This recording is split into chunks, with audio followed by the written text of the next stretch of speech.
Pont-Neuf, l'émission hebdomadaire consacrée à l'actualité du livre sur Radio J. Invité de Pont-Neuf, Guy Konopnicki pour un hors-série consacré à la laïcité et que publie le magazine Marianne.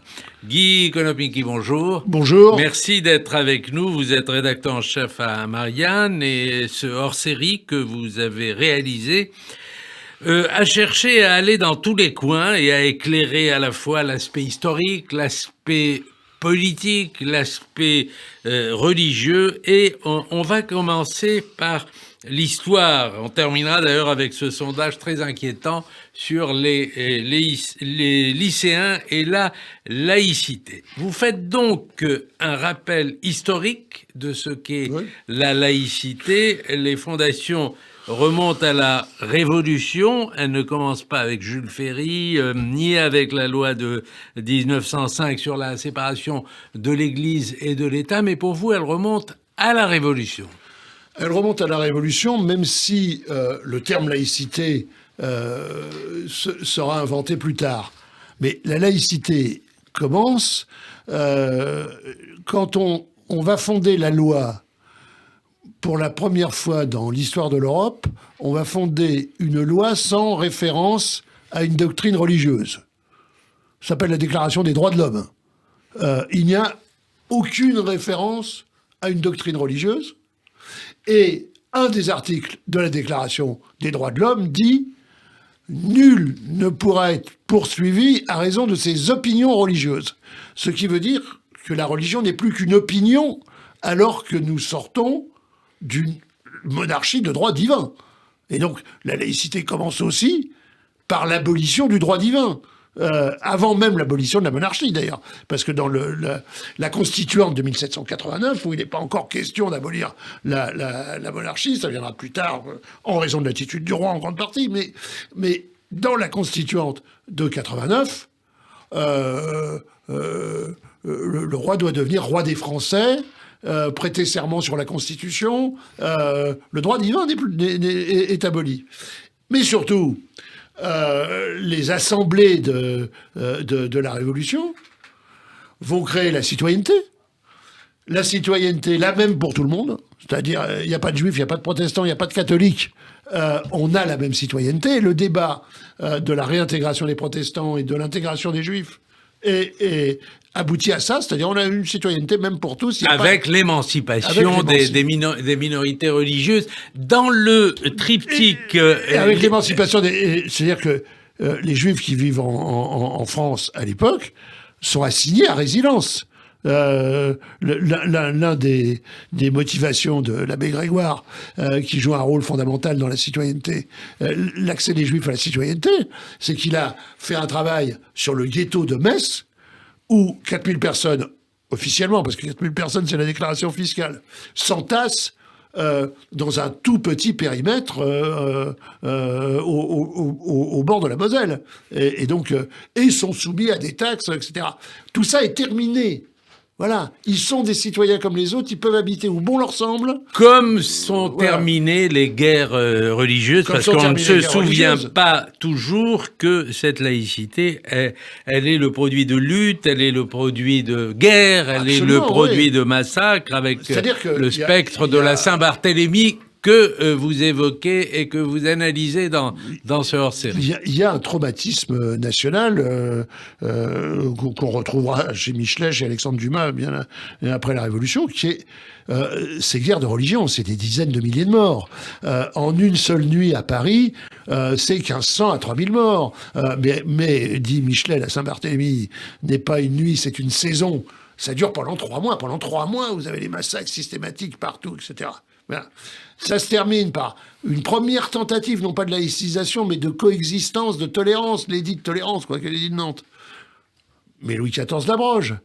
Et les violences recommencent. Parce que dans les gens qui font la Révolution, les protestants, oui, mais les protestants, c'est les petits-fils des gens qui ont été massacrés dans les Cévennes, dans le Forez. Bon. Et puis, vous avez la violence légale, qui est l'affaire Calas, qui est le supplice du Chevalier de la Barre, qui sont le Chevalier de la Barre délit d'opinion qu'il n'a même pas d'ailleurs formulé, parce qu'en fait, finalement, les accusations sont assez fantasques. Sinon qu'effectivement, ce n'est pas un garçon très pieux. Mais à part ça, non, il n'a pas insulté une procession, non, il n'a pas possédé il n'a pas fait de déclaration, il a peut-être possédé des livres pas bien vus par l'Église, c'est-à-dire ceux de Voltaire. Mais alors, il y a effectivement le rôle joué par les Lumières, par toutes les... non, pas seulement par Voltaire, par Rousseau, par Diderot, Sûr, oui. dans cette évolution-là. Alors, dans le triptyque... on établit l'état civil. Le socle de la laïcité, c'est l'état civil. Qui était avant régi par les religions. Par les cultes, c'est-à-dire que les protestants et les juifs n'avaient pas d'état civil. Les juifs n'étaient assujettis à des il y avait l'état civil était géré par le rabbinat, par les mariages et les décès étaient consignés. Mais ça n'avait pas du tout la valeur légale d'un acte de mariage pris en la maison commune. Et qui est devenu un acte il y avait une loi médiévale qui était la loi des Aubains. De contrat civil. Oui, la loi des Aubains, par exemple, était que un non-baptiste, un anabaptiste, donc un juif ou un protestant, puisque le baptême des protestants n'est pas reconnu, n'a pas le droit de tester. Voilà, c'est-à-dire que il n'a pas le droit de faire de testament. Son l'héritage peut être confisqué. Des choses de genre, ça va jusque là. Le fait d'être dans un état religieux à religion d'État, il y a des droits qu'on accorde et qu'on retire en permanence. Dans le triptyque liberté, égalité, fraternité, vous rajoutez la laïcité, mais on est bien d'accord que il ne figure pas dans ce triptyque. En revanche, il figure en toutes lettres dans la Constitution. La France est une république indivisible, laïque, démocratique et sociale. Absolument. Alors ça, c'est la Constitution telle qu'elle a été adoptée, l'article 1er de la Constitution adopté en 1946 et repris dans la Constitution de 58. Cette manière... D'abord, la Troisième République n'avait pas de constitution, mais des lois constitutionnelles, et donc elle a établi la laïcité, d'une part par les lois scolaires, d'autre part par la séparation des églises et de l'État, donc la loi de 1905, ce sur quoi Vichy revient. Et donc, le rétablissement de la laïcité, ça fait partie, tout simplement, de la libération. Le principe est réaffirmé par le Conseil national de la résistance. Et on regarde avant cet article, il y a un préambule magnifique de la Constitution. Qui dit quand même que l'État protège les libertés religieuses. Absolument, mais ça fait partie de la laïcité. Alors, on fait un bond de quelques... La laïcité fait partie... D'accord. Ça fait partie de la laïcité de protéger les libertés religieuses. Voilà, alors comment on arrive aujourd'hui à cette idée qu'on entend malheureusement dans certains milieux, et que la défendre la laïcité correspond à une guerre contre l'islam? Alors, d'abord, c'est une manière d'inverser les choses. C'est-à-dire que, il ne me semble pas que la République française a emprisonné ou exécuté des gens parce qu'ils pratiquaient le culte musulman. En revanche, les islamistes radicaux ont assassiné des journalistes, ont assassiné des Français qui célébraient le 14 juillet sur la promenade des Anglais à Nice, ils ont assassiné un prêtre catholique, ils ont assassiné les clients d'une épicerie cachère à la porte de Vincennes, ils ont assassiné des policiers, etc. Et donc, si quelqu'un relance une guerre, ce ne sont pas les musulmans, mais l'islamisme radical, mouvement structuré, politique, qui ne veut pas de cette laïcité. Et qui qui attaque la France sur le terrain de la laïcité, c'est ce qui s'est passé avec Charlie, attaque les autres cultes, les juifs et les catholiques, parce qu'il y a des attentats directs contre des synagogues, des commerces cachers, et par 2 fois contre des églises, parce que c'est le père Abel à Saint-Étienne-du-Rouvray qui est assassiné pendant la messe, et c'est aussi ce qui s'est passé à Nice, à l'église Notre-Dame, où 3 fidèles catholiques ont été assassinés par un et islamiste. ça finit avec, donc, avec Simon Paty, qui est donc... Et Simon Paty, enseignant, Samuel Paty, pardon, oui. Enseignant de l'école laïque, du collège public, qui présentait à ses élèves les principes. Alors, on va revenir sur Samuel Paty, mais vous montrez qu'il y a une double attaque contre la laïcité française. D'une part, l'islam radical, qui refuse cette émancipation, et aussi le modèle anglo-saxon qui refuse ce concept de laïcité. Il y a eu un article du New York Times, il y a des tas de choses qu'on lit ici et là. Est-ce que le modèle communautarisme anglo-saxon, finalement, c'est pas mieux? Alors, je suis allé à Londres pour voir que c'est vraiment pas mieux, que les problèmes de structuration et de mouvements radicaux sont beaucoup plus violents en Angleterre qu'en France. Je parle pour la vie quotidienne. C'est-à-dire qu'il y a vraiment maintenant des quartiers, encore plus qu'ici, où vous n'entrez pas, parce qu'ils sont de fait des territoires monoreligieux. Ensuite, vous regardez le modèle américain, mais il est beaucoup plus, discriminatoire que le modèle français. Ensuite, les violences générées par les principes communautaires, alors là, pour le coup, de part et d'autre. C'est-à-dire que on regardait la radicalisation des mouvements. On ne peut plus parler de couleur, etc. Vous regardez la radicalisation d'un côté et de l'autre les identitaires blancs. C'est terrible. Alors, vous n'avez pas de phénomène de cette ampleur en France. Bon, plus l'école à 2 vitesses, à 4 vitesses, à 3 vitesses, même si la nôtre a bien des problèmes, mais la classe des pauvres et la classe des riches, c'est la conséquence directe du modèle communautaire américain.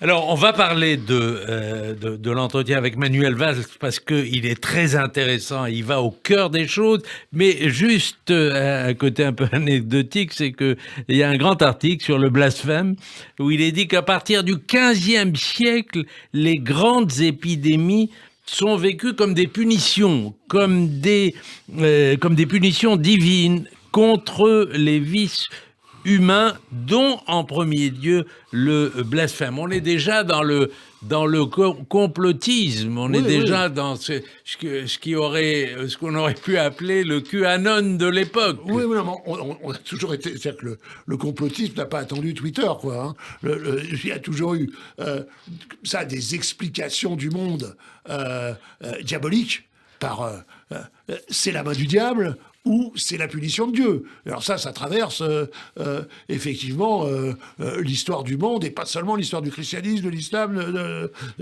parce que vous allez retrouver des choses du même type dans les religions asiatiques, où la punition de l'épidémie et la punition divine. Et l'épidémie, on fait quoi après une épidémie? Un pogrom. Un pogrom, parce que c'est ou la punition divine, ou c'est la main du diable, et ce sont les Juifs qui ont empoisonné les puits. Et donc, vous avez un pogrom à Marseille au XVIIIe siècle, quand même, à la suite d'une épidémie de peste, un autre à Lisbonne, ainsi de suite. Donc, c'est effectivement ce qu'on appelle aujourd'hui le complotisme, et ce qu'on appelle à toutes les époques l'obscurantisme.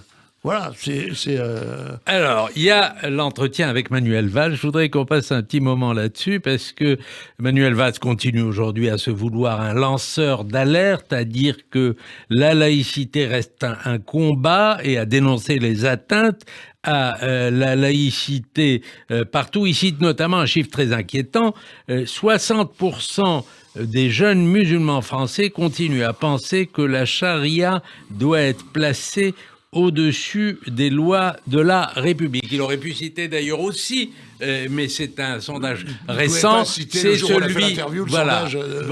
sur les lycéens qui estiment, et là c'est toute tendance confondue, toute religion confondue, qui estime que, qui rejette la laïcité à une large majorité. C'est absolument incroyable, cette évolution des jeunes. Il y a deux effets. Il y a un effet de pression idéologique.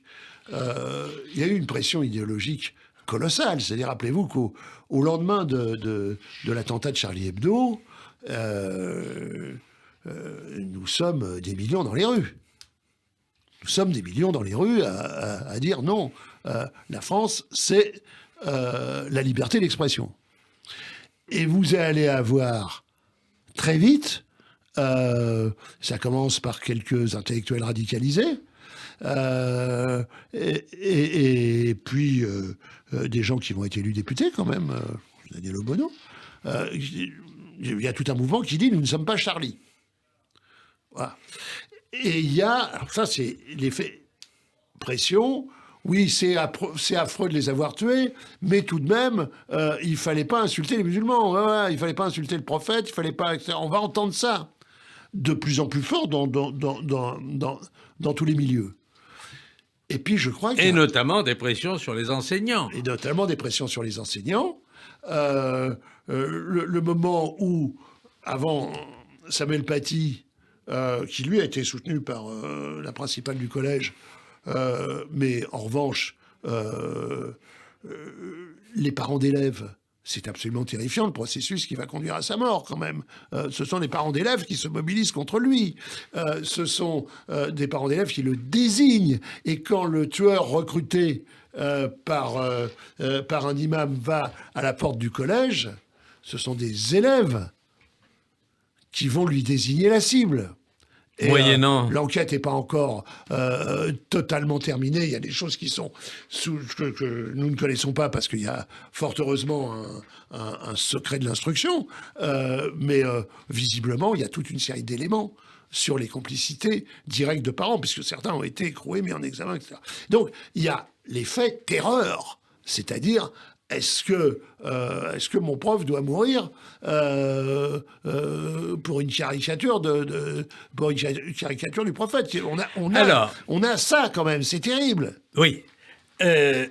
Il y a aussi, Manuel Valls persiste dans ce qu'il disait sur les deux gauches. Je poserai d'ailleurs la question parce que dans le 4 quarts politique dimanche prochain, on recevra Geoffrin et je vais lui poser la question. Il y a une partie de la gauche, dit Manuel Valls, c'est son constat, mais c'est son constat depuis longtemps, il le réitère, une partie de la gauche dont la vocation était de défendre l'école, de défendre la laïcité, de défendre l'égalité des hommes et des femmes, et qui a trahi ces idéaux. Il est très dur, d'ailleurs, il parle d'une véritable capitulation, il dit que baisser les bras, c'est de la lâcheté, et il dit aussi qu'un texte de loi ne suffit pas. Bien sûr, mais sur ce qui s'est passé à gauche, alors, personnellement, depuis un livre que j'ai appelé « La faute des Juifs », qui est paru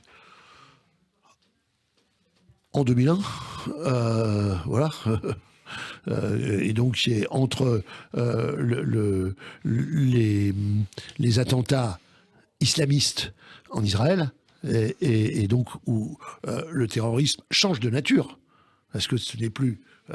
même si le Fatah va s'y rallier, ça n'est plus l'étiquette Mouvement de Libération Nationale, c'est le prophète. On ne fait pas de quartier, les autobus, voilà. Et puis c'est le martyr, les kamikazes. le martyr qui va aller au paradis, machin, ça commence là.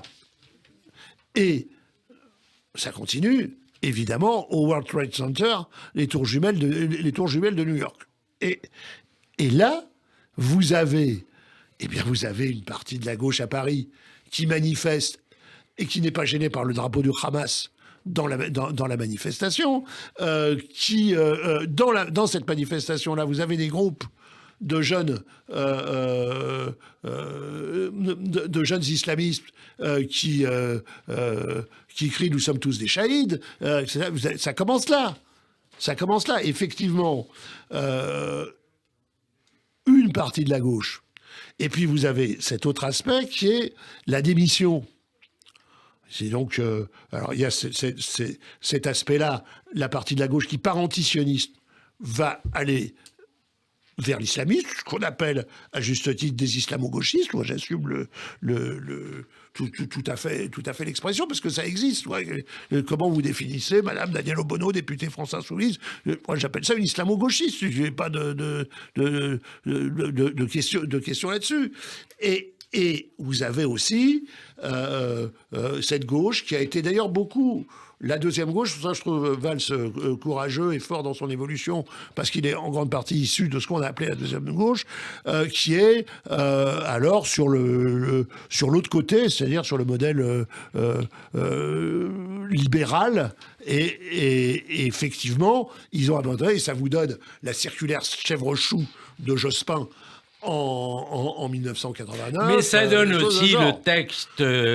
D'ailleurs, Manuel Valls reconnaît que le président de la République a changé sous la pression des faits, même s'il dit il n'y a pas de en même temps dans cette affaire. Ça donne aussi, il n'y a pas de en même temps. Alors, il y a aussi, malheureusement, on arrive au terme de l'émission. J'aurais voulu qu'on dise un mot d'un texte très important de deux universitaires qui ne mâchent pas leurs mots. L'islamisme contamine désormais les universités. On le fera une autre fois. En tout cas, c'est un texte très important, écrit avant. On était déjà sous presse quand Mme Frédérique Vidal a sonné l'alerte. Ce texte était écrit avant. Qui veut la mort de la laïcité française? C'est à faire lire dans les écoles, surtout après la publication de ce sondage inquiétant qui montre que les lycéens rejettent majoritairement la laïcité.